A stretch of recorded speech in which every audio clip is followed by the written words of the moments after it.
Namaste, students. Today, we'll determine the focal length of a concave mirror and a convex lens using a distant object.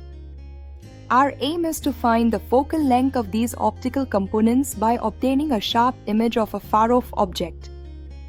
For this experiment, we'll need a concave mirror, a convex lens, a meter scale, a wide screen, and a mirror lens holder. For a concave mirror, parallel rays from a distant object converge at its principal focus, forming a real, inverted, and diminished image.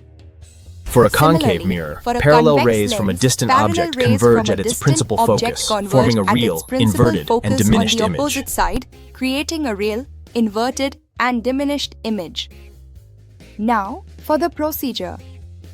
First, mount the concave mirror in its holder and place it on the lap table.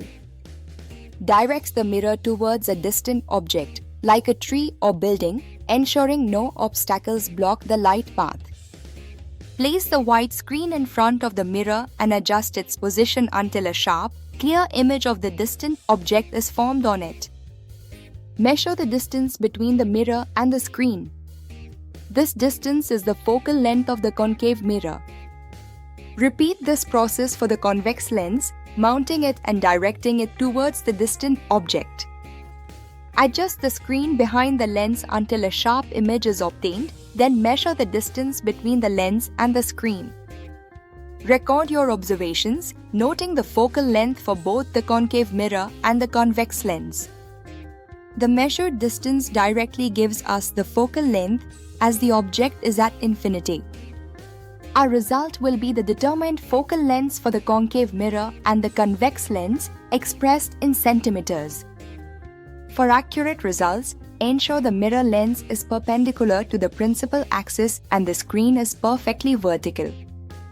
Also, avoid parallax error while measuring and ensure the distant object is truly far away.